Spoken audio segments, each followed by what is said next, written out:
இப்போ ECR OMR செம்ம connect. Stepstone secret plot near Kovalam ECR. Beach resort plot just 24 lakhs ல. Launching offerல plot வாங்குங்க 5 lakhs profit.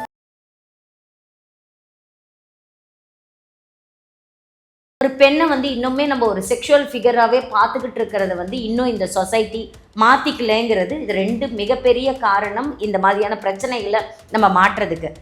But விமெனுக்கு எதிராக இழைக்கப்படுற குற்றங்களில் இந்த செக்ஷுவல் ஹாரஸ்மெண்ட் தான் ஒரு ரொம்ப கொடுமையான குற்றம் அப்படிங்கிறது தான் எல்லாரோட பார்வையும்.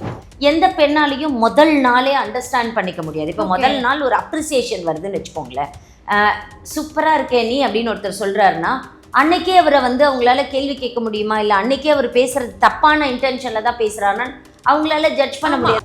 முதல்ல என்ன நினைப்பாங்கன்னா, இதுக்கெல்லாம் நம்ம போலீஸ் ஸ்டேஷனுக்கு போகணுமா, நம்ம கையில் ஒரு குழந்தை இருக்கா இல்லையா, நம்ம ஹஸ்பண்ட் தானே, இப்போ நாளைக்கு முதல்ல அப்போ அவங்க அவங்க அப்பா அம்மா கிட்ட தான் போவாங்க, இல்லை அவங்க ரிலேட்டிவ்ஸ் கிட்ட போவாங்க, அவங்க ஃப்ரெண்ட்ஸ் கிட்ட போவாங்க. அதுக்கப்புறம் தான் அவங்க போலீஸ் ஸ்டேஷன் ஒரு விஷயத்துக்கு வருவாங்க. போலீஸ் ஸ்டேஷனுக்கு வரத்துக்கு முன்னாடி கூட நிறைய யோசிப்பாங்க உட்காந்து. ஸோ இதை கண்டிப்பாக கன்சிடர் பண்ணுவாங்க. பட் நிறைய பெண்கள் என்ன பண்ணுவாங்கன்னா, அவன் கேட்டான், நான் தான் பண்ணலை இல்லை, அதனால் நான் ஏன் போய் கம்ப்ளைண்ட் கொடுக்கணும், நீங்கள் உங்களை கேட்டாரு நீங்கள் பண்ணலை, ஆனால் அவர் இன்னொருத்தர்கிட்ட கேட்பார். ஆமாம், அந்த அம்மாவோட பிரச்சனை என்னவா இருக்கும்னே தெரியாது, அங்கே தப்பு நடக்குமா நடக்காதான் தெரியாது. ஸோ அவர் கேட்டால் நான் செய்யலை அப்படிங்கிறதுனால அந்த குற்றம் நடக்காமல் போயிட்டது அர்த்தம் கிடையாது. அவர் கேட்டால் கூட அது குற்றம். ஒரு பான் வீடியோ இருக்குன்னு வச்சுக்கோங்களேன், அவர் பார்த்து அந்த பொண்ணு முன்னாடி உட்காந்து ஒரு பான் வீடியோவை அவர் கண்டினியூஸாக பார்த்துக்கிட்டே இருக்காரு அப்படின்னா ஏதோ ஒரு வகையில் அவருக்கு தெரியும்ல, இப்போ பக்கத்தில் ஒரு பொண்ணு உட்காந்துருக்கா, அவள் கலீக்கு, நான் பான் வீடியோ இங்கே உட்காந்து பார்த்துட்டு இருக்காரு அப்படிங்கிற பட்சத்தில் இவ இதை வாட்ச் பண்ணணுங்கிறதுக்காகவே பார்ப்பாங்க சில பேர். எவிடன்ஸ்னால் இப்போ நீங்கள் வாட்ஸ்அப்பில் ஏதாவது மெசேஜ் கொடுத்துருந்தாங்கன்னா நீங்கள் கொடுக்கலாம், இல்லை ஒரு வீடியோ ரெக்கார்ட் பண்ணியிருந்தீங்கன்னா நீங்கள் கொடுக்கலாம், இல்லை ஒரு சிசிடிவியில் கவராக இருக்கும், மேடம் என்ன அவர் அங்கே கூட்டிகிட்டு போனதை, அவர் என்னை என்கிட்ட பேசினதை கவராக இருக்கும் அப்படின்னா அதை நம்ம சொல்லலாம். சில பேருக்கு எவிடன்ஸே கிடையாது, நான் நேரில் நிற்கும் போது அவர் என்கிட்ட பேசிக்கிட்டே இருந்தார் அப்படின்னு, அதையும் நீங்கள் கம்ப்ளைண்ட்டாக கொடுக்கலாம். ஏன்னா உங்களோட ஓரல் எவிடன்ஸும் ஒரு எவிடன்ஸ் தான். மேக்ஸிமம் விமென் ரிலேட்டட் கேசஸில் பார்த்தீங்கன்னா அந்த பெண்ணோட வார்த்தைகளே உங்களுக்கு மிகப்பெரிய ஒரு பலமான சாட்சியமாக தான் எடுத்துக்கப்படும். ஏன்னா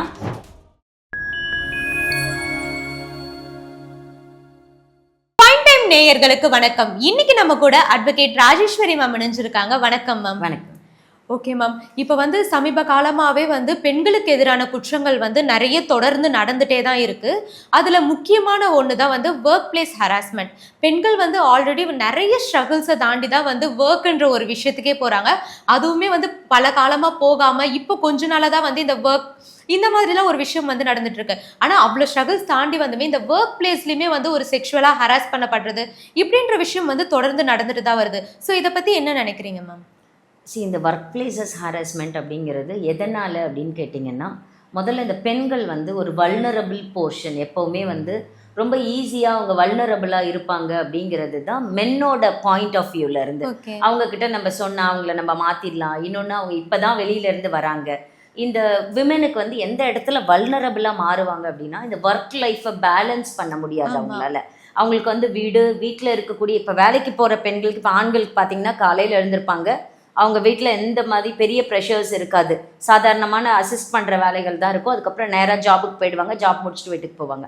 பட் பெண்களுக்கு அப்படி இல்லை, வீட்டிலையே ஹெவி லோடட் ரெஸ்பான்சிபிலிட்டி. இப்போ நீங்கள் ஒரு ஹவுஸ் ஒய்ஃபாக இருக்கிற ஒரு பெண்ணை பார்த்தீங்கன்னா அவங்களுக்கு ஃபுல் டைம் ஜாப் இருந்துக்கிட்டு இருக்க மாதிரி இருக்கும். ஏன்னா அவ்வளோ ஒர்க் லோடு அங்கே இருக்கும், அதையும் அவங்க பார்க்கணும். அதுக்கப்புறம் ஜாபுக்கு போகிறாங்க அப்படின்னும் போது அவங்க இந்த ரெண்டையும் பேலன்ஸ் பண்ண முடியாமல் இருப்பாங்கல்ல, அந்த இடத்துல தான் அவங்க வல்னரபிளாக இருப்பாங்க. அதே சமயம் இன்னொரு விஷயம் என்னென்னா, அவங்க அதுக்காக இப்போ இந்த ஒர்க் லைஃப்லாம் எனக்கு பேலன்ஸ் பண்ண முடியல, எனக்கு ரொம்ப கஷ்டமாக இருக்குங்கிறதுக்காக ஒரு ஆஃபீஸில் அடுத்த ஸ்டேஜஸ்க்கு நம்ம போகிறது, இல்லை ஆஃபீஸில் நம்ம கரெக்டாக பர்ஃபார்ம் பண்ணணுங்கிறதுலையோ, இல்லை ஒர்க்கில் நம்ம ரொம்ப கரெக்டாக நடந்துக்கணுங்கிறதுலையோ அவங்க எந்த விதமான காம்ப்ரமைஸும் பண்ணிக்கக்கூடாதுன்னு நினைப்பாங்க. அவங்க கரெக்டாக எல்லாமே இருக்கணும்னு நினைப்பாங்க. இந்த இடத்துல தான் யூட்டிலைஸ் பண்ணுவாங்க ஒரு போர்ஷன். இன்னொரு போர்ஷன் என்னென்னா, ஒரு செக்ஷுவல் விஷயம் அப்படின்னு வந்தாலே, இப்போ பெண்கள் அப்படின்னு பார்த்தாலே ஃபஸ்ட்டு ஆஸ்பெக்ட் பார்த்த உடனே அந்த பொண்ணு எப்படி இருக்கா, அவளை பிடிச்சிருக்கா, அப்போ அவகிட்ட பேச முடியுமா, அவகிட்ட பார்க்க முடியுமா அப்படின்னு ஒரு பெண்ணை இன்னுமே நம்ம ஒரு செக்ஷுவல் ஃபிகராகவே பார்த்துக்கிட்டு இருக்கிறத இன்னும் இந்த சொசைட்டி மாற்றிக்கலைங்கிறது இது ரெண்டு மிகப்பெரிய காரணம் இந்த மாதிரியான பிரச்சனைகளை நம்ம மாற்றுறதுக்கு. பட் விமெனுக்கு எதிராக இழைக்கப்படுற குற்றங்களில் இந்த செக்ஷுவல் ஹாரஸ்மெண்ட் தான் ஒரு ரொம்ப கொடுமையான குற்றம் அப்படிங்கிறது தான் எல்லாரோட பார்வையும். ஏன்னா அதை வெளியில் அவங்களால சொல்ல முடியாது, எப்படி எக்ஸ்ப்ரெஸ் பண்ணுறதுன்னு அவங்களுக்கு தெரியாது.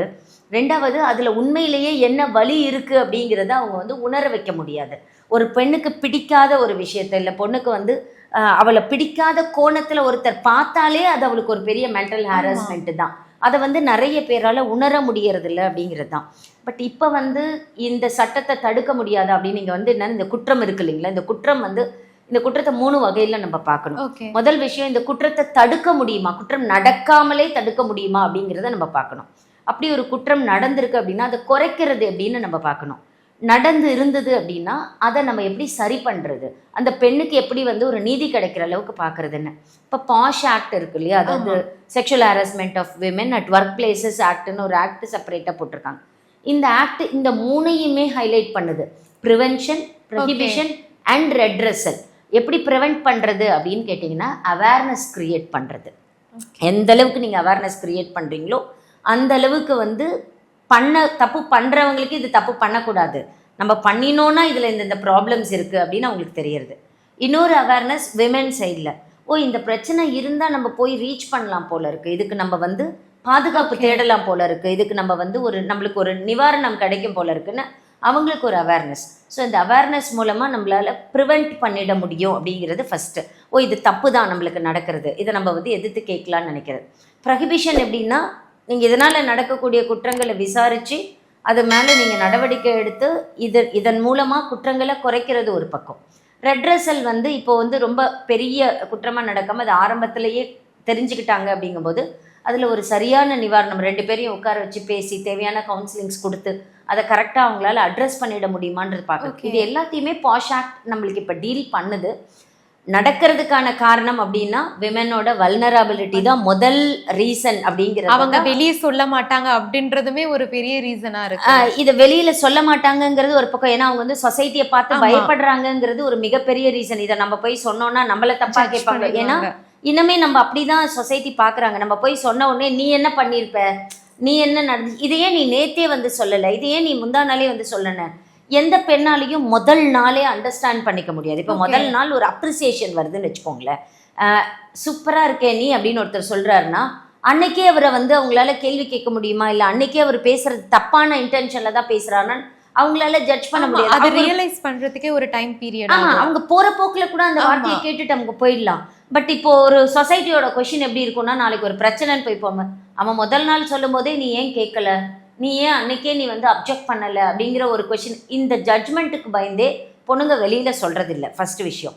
செகண்ட் ஒரு விஷயம் என்ன அப்படின்னா, இப்போ அவங்களுக்கு வந்து இந்த சூழ்நிலைகள், இந்த சந்தர்ப்பங்கள் இதெல்லாம் நடக்கும்போது இல்லை, இதை வந்து எப்படி ஃபேஸ் பண்ணுறதுன்னு தெரியாமல் கொஞ்ச நேரம் திணறாங்கல்ல, அந்த திணற நேரத்துக்குள்ளேயே நிறைய விஷயங்கள் நடந்துடும்.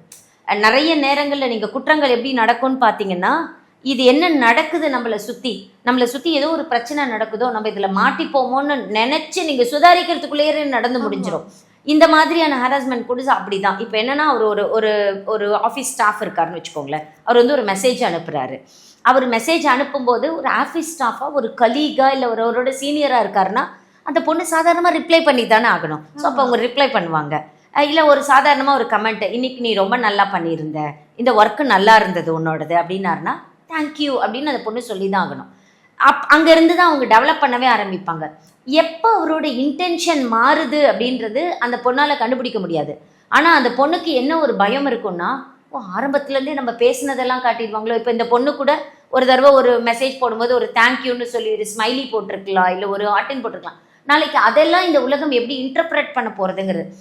இதுதான் வந்து மென்னுக்கு நிறைய பாசிட்டிவ் சைனாகவே மாறிடுது. அவங்க என்னென்னா, இன்னைக்கு வந்து என்ன கேட்குறாள், அன்னைக்கு நான் பேசும்போது அப்படியே ஈஸியாக மேனிப்புலேட் பண்ணிட்டு போயிடுவாங்க. நீ வந்து இடம் கொடுக்காம நீ ரிப்ளை பண்ணதுனால தானே அவங்க அடுத்த கான்வர்சேஷன் ஸ்டார்ட் பண்ணாங்க. எல்லாரோட கொஷினும் இதுதான். ஆக்சுவலி என்னன்னா, நீ அந்த இடத்த கொடுத்த நீ அப்படிங்கிறதுல தான் அங்கே வருது. அந்த போர்ஷனை தான் நிறைய பேர் அட்வான்டேஜாக எடுத்துக்கிறாங்கங்கிறது தான் எங்களோட பார்வை. பெண்கள் இன்னொரு விஷயம் என்னன்னு கேட்டிங்கன்னா, பாஷ் ஆக்ட் வந்து இவ்வளோ தூரம் நம்ம வந்து அவேர்னஸ் கிரியேட் பண்ணிட்டுருக்கோம். எல்லா இடத்துலையும் ஐசிசி இருக்குது, எல்லா ஆக்ஷனும் இருந்தாலுமே வெளியிலேயே வரமாட்டாங்க. ஓகே, நடந்ததுக்கு அப்புறமும் வெளியில் வரமாட்டாங்க, நடக்கிறதுக்கு முன்னாடியும் அவங்க வெளியில் வரமாட்டாங்க. ஸோ அப்போ வந்து இந்த வெளியில் அவங்க வராமல் இருக்கிறதே குற்றங்கள் பெருகிறதுக்கான ஒரு காரணமாக தான் நம்ம நினைக்கிறோம். Okay ma'am. அதே வந்து இந்த இன்டர்னல் கமிட்டி ஐசிசி இருக்குது இல்லையா, இதை எஸ்டாப்ளிஷ் பண்றதுக்கு என்னென்ன லீகல் ரெக்யர்மெண்ட்ஸ்லாம் இருக்கு? ஆக்சுவலி இந்த ஐசிசி அப்படிங்கிறது இட் இஸ் அ மேண்டேட் ஒன்னுமா. இப்போ ஒரு கம்பெனியில் வந்து ஒரு 20 பேருக்கு மேலே இருக்கிறாங்க அப்படிங்கிற பட்சத்தில் அந்த ஆர்கனைசேஷனுக்குள்ள இன்டர்னல் கம்ப்ளைண்ட் கமிட்டி அப்படின்னு ஒரு கமிட்டி இருக்கணும். அந்த கமிட்டியில் வந்து ஒரு சேர்மேன் இருப்பாங்க. அந்த சேர்மேன் வந்து கண்டிப்பாக ஒரு விமெனாக மட்டும்தான் இருக்க முடியும். ஒரு எக்ஸ்டர்னல் மெம்பரை அவங்க அதில் எடுப்பாங்க. எக்ஸ்டர்னல் மெம்பர் யார் அப்படின்னா வெளியில் இருக்கக்கூடிய ஒரு நான் கவர்மெண்டல் ஆர்கனைசேஷனில் இருக்கிறவங்களா இருக்கலாம், இல்லை வந்து ஒரு எக்ஸ்பர்ட், ஒரு அட்வொகேட், அந்த மாதிரி யாராவது இருக்கலாம். அந்த மாதிரி வெளியில இருந்து ஒரு எக்ஸ்டர்னல் மெம்பர், அவங்க வந்து அந்த இடத்துல ஒர்க் பண்ணாதவங்க வெளியில் இருப்பாங்க, அவங்களையும் உள்ளார போட்டு தான் அதர் 2 மெம்பர்ஸையும் போட்டு கம்ப்ரைஸ் பண்ணுவாங்க. பட் இதுக்கு வந்து ரெக்குயர்மெண்ட்னா இந்த கமிட்டி மட்டும்தான், ஐசிசிங்கிற ஒரு கமிட்டி மட்டும்தான். பட் அவங்களுக்கு கொடுத்துருக்கக்கூடிய இந்த சட்டத்தின்குள்ளே கொடுத்துருக்கக்கூடிய பவர்ஸ் பார்த்தீங்கன்னா ஒரு கோர்ட் எப்படி நடக்குதோ அதுக்கு ஈக்குவலான பவர்ஸ் அவங்களுக்கு. அவங்க வந்து ஒரு கோர்ட்டில் எப்படி ஒரு விசாரணை நடத்துகிறாங்களோ அதே மாதிரியான விசாரணை முறைகளை அவங்க நடத்தலாம். அவங்களோட என்கொயரி ரிப்போர்ட்டை, அவங்களோட விசாரணை முடிஞ்சதுக்கப்புறமா அவங்க கொடுக்குற ரிப்போர்ட்டை ஒரு கோர்ட்லேருந்து கொடுக்கக்கூடிய ஒரு ரிப்போர்ட்டாக தான் அந்த ஆர்கனைசேஷன், அந்த கம்பெனி அதை தீர்மானிக்கணும். அதுக்கப்புறம் அது வந்து ஈக்குவல், ஒரு போலீஸ் விசாரிச்சா எப்படி இருக்குமோ, இல்லை வந்து ஒரு கோர்ட்டில் ஒரு விசாரணை நடத்தினா எப்படி இருக்குமோ, அதுக்கு ஈக்குவல் பவர்ஸை அவங்க அதுக்கு கொடுக்குறாங்க. இந்த இன்டர்னல் கம்ப்ளைண்ட்ஸ் கமிட்டிக்கான காரணம் என்ன அப்படின்னு கேட்டிங்கன்னா, அவங்க ஸ்டாஃப்ஸ்குள்ளாரையே இருப்பாங்க. ஓகே, அப்போ அவங்களுக்கு வந்து அரசல் புரசலாக இப்போ ஒரு பொண்ணுக்கு ஒரு விஷயம் நடக்குது அப்படின்னா அவங்களுக்கு கண்டிப்பாக அது விஷயம் தெரிஞ்சிருக்கணும். அப்போ இதை பற்றி வேலிடேட் பண்ணுறதுக்கு அவங்களால முடியுங்கிறது தான். எக்ஸ்டர்னல் மெம்பர் வந்து எக்ஸ்பர்டைஸாக இருந்தாங்க அப்படின்னா அவங்க அதுக்கான அட்வைசஸை கொடுப்பாங்க. ஒரு அன்பயஸ்டு வியூவை வந்து அவங்க அந்த என்கொயரியில் கொடுக்க முடியுங்கிறதுனால ஒரு எக்ஸ்டர்னல் மெம்பரையும் அதில் அவங்க போட்டிருக்காங்க. Okay ma'am. அதே மாதிரி வந்து இப்போ நம்ம ஆல்ரெடி பேசின மாதிரி விமனுக்கு வந்து ஒரு ஹராஸ்மெண்ட் நடக்குதுன்னா வந்து அவங்க டக்குன்னு வந்து போயிட்டு கம்ப்ளைண்ட் ரைஸ் பண்ணுறதோ இது மாதிரி பண்ணுவாங்க. அவங்களுக்கு அது ரியலைஸ் ஆகிறதுக்கே வந்து ஒரு டைம் பீரியட் ஆகும். அதுக்கப்புறம் அவங்க அதை கோ த்ரூ பண்ணி ஸோ அவங்க வந்து இன்னொரு பர்சன் கிட்ட சொல்கிறதுக்கே ஒரு டைம் பீரியட் ஆகும் இல்லையா? இப்போ வந்து அப்புறமா கம்ப்ளைண்ட் பண்ணி கொடுத்தாலுமே வந்து நீங்கள் ஏன் இவ்வளோ நாள் சொல்லலை, இப்போ வந்து சொல்கிறீங்க அப்படின்ற மாதிரி ஒரு டாக்குமே போகும். இப்போ லீகலாக ஒரு கம்ப்ளைண்ட் ரைஸ் பண்ணுறோன்னா அந்த ஹராஸ்மெண்ட் வந்து எந்த டைம் பீரியட்குள்ளே இருக்கணும்? இல்லைங்க, இது வந்து விமன் ரிலேட்டட் அஃபென்சஸாக நீங்கள் பார்த்தீங்கன்னா ஈவன் ஃபார் டிவோர்ஸ் கேசஸாக இருக்கட்டும், இல்லை வந்து ஒரு உமனுக்கு எகெயின்ஸ்டாக நடக்கக்கூடிய ஒரு குற்றங்களாக இருக்கட்டும், இதில் வந்து எந்த விதமான டைம் லிமிட் எல்லாம் கிடையாது. பட் டிலே இருந்தது அப்படின்னா, இப்போ குற்றம் நடந்திருக்குன்னு வச்சுக்கோங்களேன். இப்போ ஃபார் எக்ஸாம்பிள் ஒரு கொலை குற்றம் நடந்திருந்ததுன்னா, கொலை நடந்த உடனே நம்மளுக்கு ஒரு கம்ப்ளைண்ட் ரெஜிஸ்டர் ஆகணும், வரணும். இல்லை ஒருத்தர் அடிச்சிட்டாங்கன்னு வச்சுக்கோங்களேன், என்னை வந்து அடிச்சிட்டாங்கன்னு கம்ப்ளைண்ட் கொடுக்குறாருன்னா அவர் அடி வாங்கினதுக்கு அப்புறம் ஒரு 4 மாதம் தள்ளி போய் அவர் கம்ப்ளைண்ட் கொடுக்க முடியாது. அப்படி ஒரு 4 மாதம் தள்ளி போய் அவர் கம்ப்ளைண்ட் கொடுக்குறாருன்னா ஒரு வேலிட் ரீசன் கொடுக்கணும்ல. எனக்கு அடிபட்டுருச்சு, அதனால நான் போய் ஹாஸ்பிட்டலில் அட்மிட் ஆகிட்டேன், நான் ஹாஸ்பிட்டலில் ட்ரீட்மெண்ட்டில் இருந்தேன், ஃப்ராக்சரில் இருந்தேன், என்னால் ரீச் பண்ண முடியல, ஏதாவது ஒரு வேலிட் ரீசன் கொடுக்கணும். ஸோ இதுலேயும் ஒரு வேலிட் ரீசன் கொடுத்தா டிலேங்கிறதெல்லாம் இங்கே விஷயமே கிடையாது.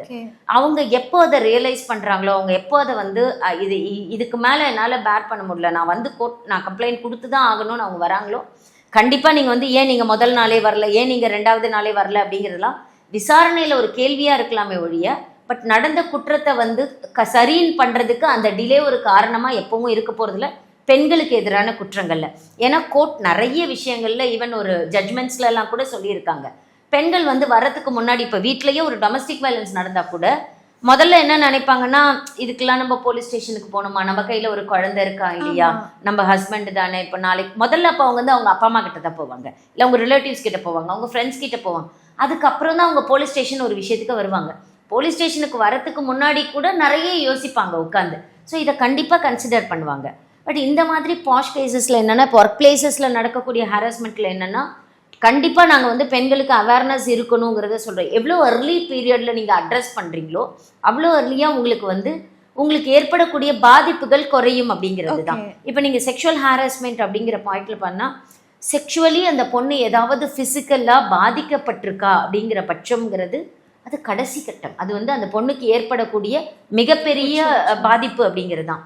பட் அதுக்கு முன்னாடியே ஒரு செக்ஷுவலாக ஃபேவர் கேட்பாங்க, நீ எனக்கு இது பண்ணு, நடந்தே இருக்கணும்னு அவசியம் இல்லை, எனக்கு நீ இதை பண்ணு, நான் அப்படின்னா உனக்கு வந்து நான் ப்ரமோஷன் கொடுக்குறேன், நீ இன்னைக்கு வரியா டீ சாப்பிட போகலாம், நீ இன்னைக்கு நீ என் கூட வந்து ஒரு ட்ரிப்புக்கு வந்துட்டீன்னா நான் உனக்கு வந்து இந்த இதில் வந்து உனக்கு ஏதாவது உனக்கு இன்க்ரிமெண்ட் போட்டு தரேன், இல்லை உனக்கு நான் இது ப்ரமோஷன் பண்ணித்தரேன் அப்படின்லாம் கேட்குறேன்.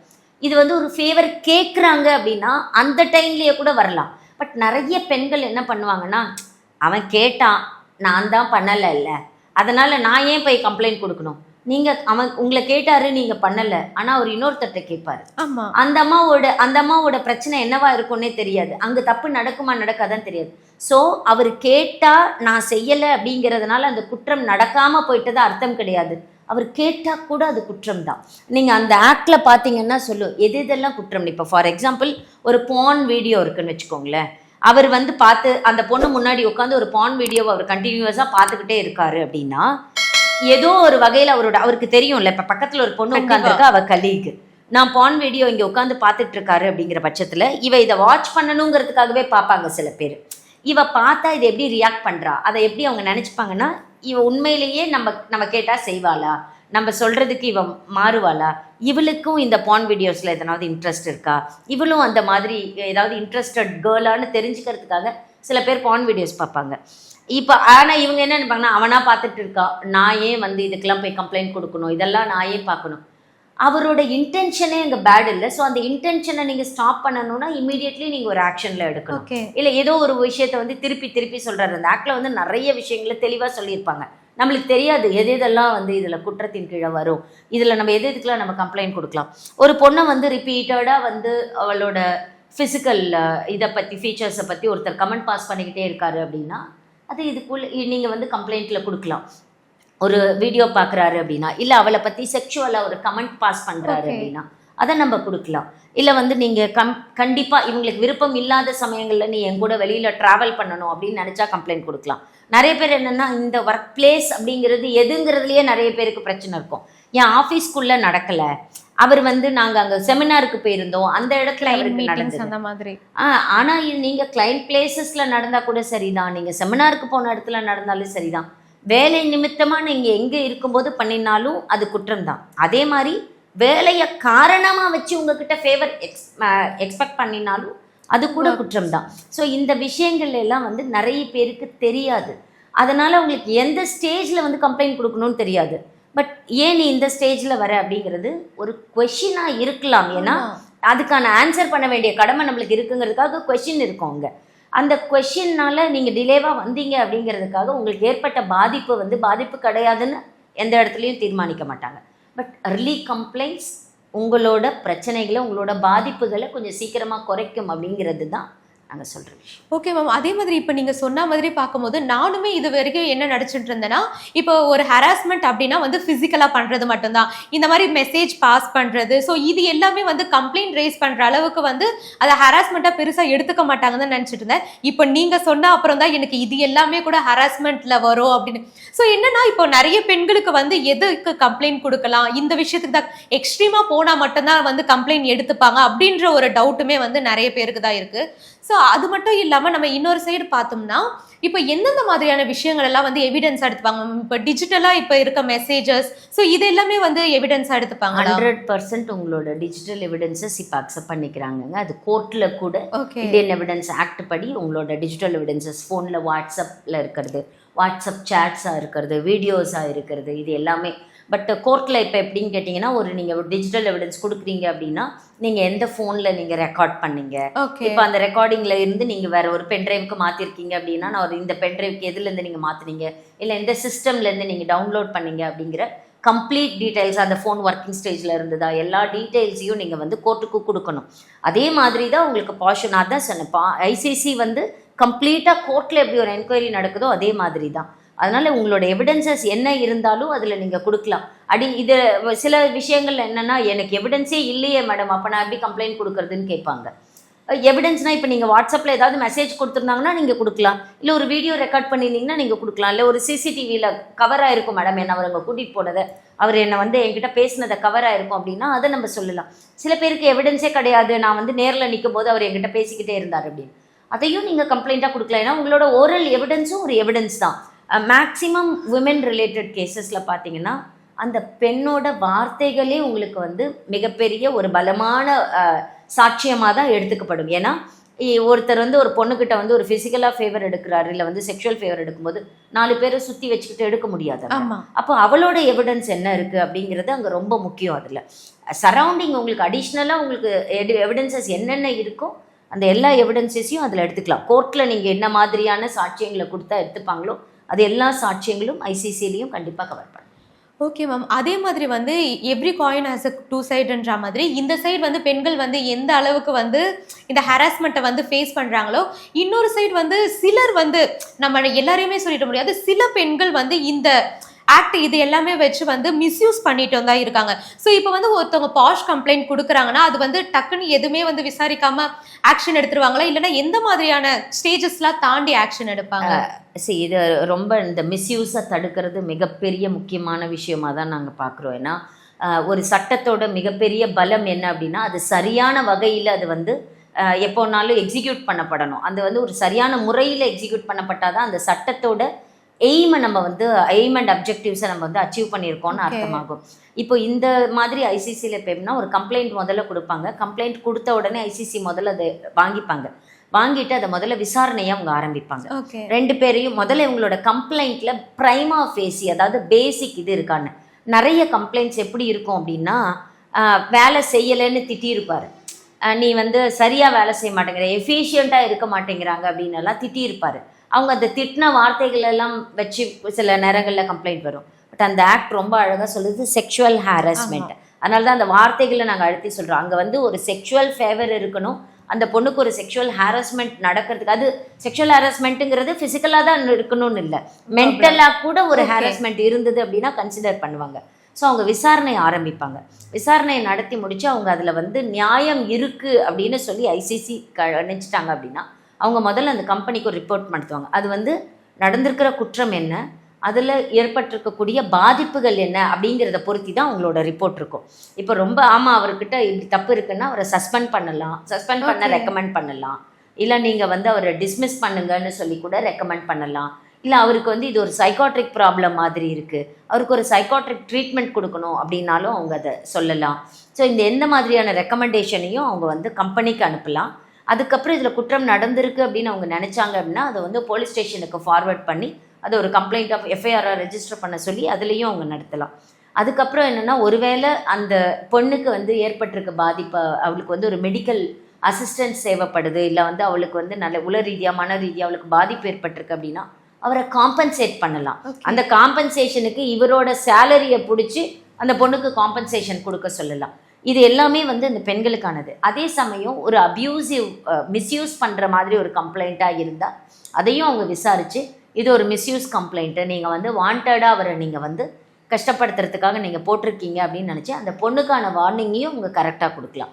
அவங்களுக்கு அந்த டைமில் எந்த தண்டனையும் அந்த மாதிரி கிடைக்காதாமா? ஆமாம், இப்போ அவர் தப்பு பண்ணியிருந்தா தானேங்க தண்டனை கொடுக்கும். இல்லை, பெண் வந்து மிஸ்யூஸ் பண்ணியிருக்காங்களா, அதனால அவங்களுக்கு எதனாச்சும் அவங்களையும் அதே தான் நான் சொல்கிறேன். இப்போ அவங்க வந்து ஒரு மிஸ்யூஸ் கம்ப்ளைண்ட் கொடுத்துருக்காங்கன்னா அதுக்கும் கம்பெனிக்கு அவங்க ரெக்கமெண்ட் பண்ணலாம். ஐசிசிக்கு வந்து அந்த பவர்ஸும் இருக்குது. இந்த அம்மா வந்து தப்பாக தான் கம்ப்ளைண்ட் கொடுத்துருக்கு, இதில் எந்த பிரைமா ஃபேஸியும் கிடையாது, இதனால் அவர் ஒரு ஹாரஸ்மெண்ட்டுக்கு உள்ளாகிறாரு இல்லையா, அப்போ நீங்கள் இந்த அம்மாவுக்கு மேலேயும் நீங்கள் வந்து சஸ்பென்ஷனோ இல்லை வந்து டிஸ்மிஸலோ நீங்கள் ஆக்ஷன் எடுக்கலாம்னு அவங்க ரெக்கமெண்ட் பண்ணலாம். எல்லா இடங்கள்லையும் நீங்கள் அதுதான் சொல்கிறேன், தப்பு ஒருவேளை தப்பு அது பெண்ணே பண்ணி இருந்தாலும் அவங்களுக்கு தேவையான வார்னிங்கையும் நீங்கள் அந்த டைமில் கொடுத்தா மட்டும்தான் இதை நீங்கள் வந்து ப்ரிவெண்ட் பண்ண முடியும். அதர்வைஸ் எல்லா சட்டங்களும் தவறான முறையில் பயன்படுத்தப்பட்டுரும் அப்படிங்கிறது தான் ரொம்ப முக்கியமான விஷயம். ஆக்சுவலி இந்த செக்ஷுவல் ஹாரஸ்மெண்ட் ரிலேட்டடாக கம்ப்ளைண்ட்ஸ் கொடுக்கணும் அப்படின்னா நிறைய பேர் என்னென்னா, இந்த ஐசிசியை நாங்கள் ரீச் பண்ணணுமா, இல்லை நாங்கள் வந்து கம்ப்ளைண்ட் எழுதி ரிட்டர்ன் கம்ப்ளைண்ட்டாக கொடுக்கணுமா?